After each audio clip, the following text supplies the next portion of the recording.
Hello बच्चों, चलिए प्रश्न को पढ़ते हैं। यदि दो वक्रों y बराबर ए एक्स का वर्ग तथा x बराबर ए वाई का वर्ग, जहाँ a का मान शून्य से अधिक है, से सीमाबद्ध क्षेत्र का क्षेत्रफल एक वर्ग इकाई है, तो सिद्ध कीजिए कि a बराबर 1/वर्गमूल 3 होगा। ये हमें बताना है। प्रश्न को हल करेंगे उसके पहले मुख्य अवधारणा लिखेंगे। मुख्य अवधारणा। मुख्य अवधारणा में हम प्रश्न को किस प्रकार हल करेंगे इस बात पर चर्चा करेंगे, और उससे संबंधित यदि सूत्र होंगे तो उन सूत्रों को भी यहाँ पर लिखेंगे। यहाँ पर हम परवलय को समझेंगे। देखिए कि परवलय के मानक रूप में दो समीकरण यहाँ पर हमारे पास हैं जो हमें याद होना चाहिए। y का वर्ग बराबर 4ax, ये परवलय होता है। इसका शीर्ष मूल बिंदु पर होता है और इसका कुछ इस प्रकार से आकृति आप बना सकते हैं। दूसरा परवलय x का वर्ग बराबर 4ay, ये भी व्यापक रूप में है बच्चों। इसका भी शीर्ष मूल बिंदु पर होगा और यह परवलय की आकृति कुछ इस प्रकार से बनाई जाती है। ये बात आप याद रख सकते हैं क्योंकि इसी प्रकार के परवलय हमें यहाँ पर दिए गए हैं। अब हमें जो वक्र दिए गए हैं उन्हें हम यहाँ से लिख लेते हैं। वक्र, पहला वक्र है y बराबर ए एक्स का वर्ग, इसे हम समीकरण 1 बना देंगे। और दूसरा वक्र है हमारे पास x बराबर ए वाई का वर्ग, ए वाई का वर्ग।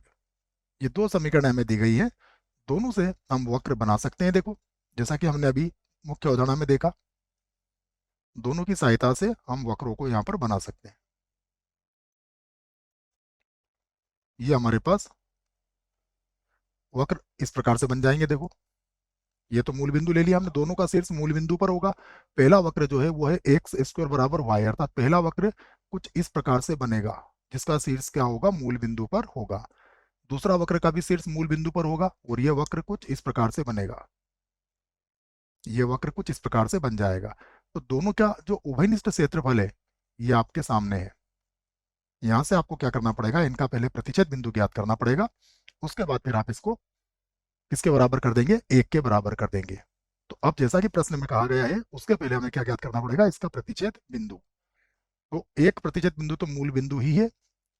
दूसरा निकालने के लिए हम 1 और 2 को हल कर लेते हैं। तो समीकरण 1 और 2 से, समीकरण 1 व 2 से हम समीकरण नंबर 1 का वर्ग कर लेते हैं। तो y का वर्ग हो जाएगा, y का वर्ग किसके बराबर हो जाएगा, x बटा a के बराबर, यहाँ हो जाएगा a का वर्ग और x की घातांक हो जाएगी 4। ठीक है, समीकरण नंबर 1 का मैंने वर्ग कर लिया और वहां पे फिर y का, समीकरण नंबर 2 से y के वर्ग का मान रख दिया है। अब ये को तो आप बराबर के इधर ले जाइए, तो ये हो जाएगा x बराबर a की घात 3 और x की घात हो जाएगा 4। तो ये बनेगा a की घात 3 x की घात 4 माइनस का x बराबर 0। तो यहाँ से आप x कॉमन ले सकते हैं। तो ये होगा a की घात 3 x की घात 3 माइनस 1 बराबर 0। दोनों ही गुणनखंड की तुलना अलग अलग जीरो से कर लेते हैं। x बराबर 0 ले लेते हैं, या a की घात 3 x की घात 3 बराबर 1 हो जाएगा ये। तो यहाँ से हम x का मान भी ज्ञात कर सकते हैं। x बराबर हो जाएगा 1 बटा a के बराबर। अब y का मान निकाल लेते हैं। तो यदि आप x बराबर 0 रखते हैं तब y का मान तो 0 ही आएगा। और यदि आपने x का मान क्या रखा, 1 बटा a, तो x का मान a बटा a आप यहाँ पर रख लीजिए। देखिए यदि x का मान 1 बटा a रखेंगे तो y का मान भी 1 बटा a ही हो जाएगा, क्योंकि हमें ऋणात्मक नहीं लेना है, केवल धनात्मक मान ही लेना है। तो y का मान भी क्या हो जाएगा, तब y बराबर भी कितना हो जाएगा, 1 बटा a हो जाएगा। ठीक है ना, ऋणात्मक मान की आवश्यकता नहीं है इसलिए। तो यहाँ से पहला प्रतिच्छेद बिंदु क्या आया, 0 0, और दूसरा प्रतिच्छेद बिंदु क्या आया, 1 बटा a, 1 बटा a। तो ये बिंदु हमें मिल चुका है, 1 बटा a कॉमा 1 बटा a। तो इस बिंदु के निर्देशांक क्या हो जाएंगे, 1 बटा a कॉमा 0। तो अब हम क्या करेंगे कि ये जो x का वर्ग बराबर y, a x का वर्ग y, तो ये जो है हमारा, ये पहला वक्र है और ये जो है ये दूसरा वक्र है। तो दूसरे वक्र में से अगर पहले दूसरा वक्र और एक अक्ष के बीच का क्षेत्रफल, पहला वक्र और एक अक्ष के बीच का क्षेत्रफल, ये जो खाली भाग है ये है, तो हम जब घटाएंगे तो हमारे बीच का छायांकित भाग आ जाएगा। अर्थात समीकरण नंबर 2 के वक्र में से समीकरण नंबर 1 का वक्र हमें घटाना पड़ेगा, तब जाके हमारा क्षेत्रफल आएगा। तो यहाँ पर अब मैं लिख देता हूं कि छायांकित भाग का क्षेत्रफल, छायांकित छायांकित भाग का क्षेत्रफल बराबर हमें कितना दिया है, 1 वर्ग इकाई, ये हमें दिया गया है। क्षेत्रफल कैसे निकालेंगे, सीमा 0 से 1/a होगी, यहाँ पर होगा y dx, फिर सीमा 0 से 1/a होगी, यहाँ पर भी लिखेंगे y dx, और बराबर कितना आ जाएगा, 1। और जो प्रथम y का मान है वो कहाँ से रखेंगे, देखिए प्रथम y का मान हम रखेंगे समीकरण 2 से, क्योंकि 2 में से हमें 1 को घटाना है। तो ये मान आएगा समीकरण 1 से, समीकरण 1 से, और ये मान रखेंगे हम समीकरण 2 से, समीकरण 2 से।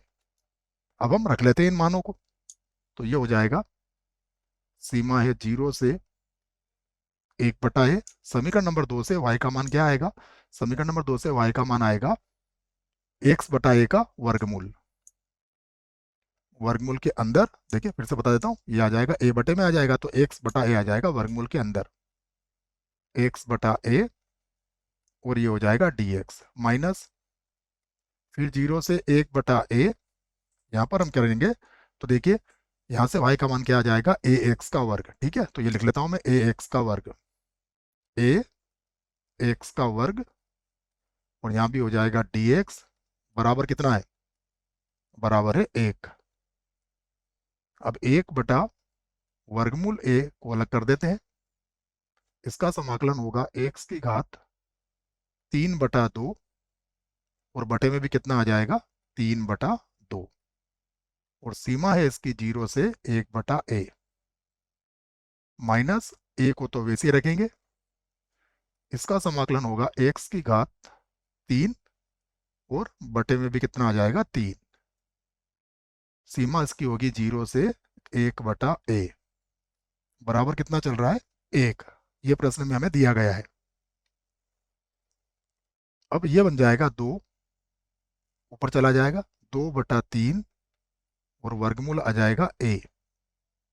सबसे पहले हम 1/a का मान रखेंगे, तो 1/a की घात कितनी हो जाएगी, 3/2, अर्थात 1/a वर्गमूल a बन जाएगा ये, और माइनस 0 लिखने की आवश्यकता यहाँ पर नहीं है, माइनस यहाँ पर होगा a/3,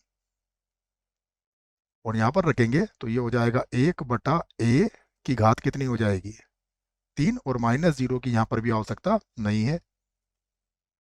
इसे हल करते हैं तो ये बनेगा 2 बटा, ये गुणा करेंगे तो a का वर्ग हो जाएगा, तो 3a का वर्ग हमें यहाँ पर मिल जाएगा। उसके बाद माइनस a से a कट जाएगा, तो ये होगा 1 बटा, यहाँ पर होगा 3a का वर्ग, बराबर कितना है, 1 है। देखिए 2 में से 1 घटा लेंगे हम, क्योंकि लघुत्तम तो वही आएगा, तो ये बन जाएगा 1/3 a का वर्ग, बराबर कितना हो जाएगा, 1।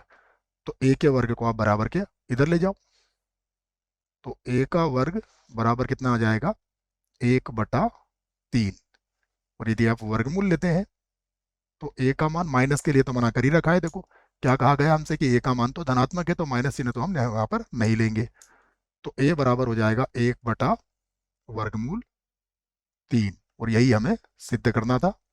आशा करता हूँ बच्चों प्रश्न का उत्तर अच्छे से समझ में आया होगा। धन्यवाद।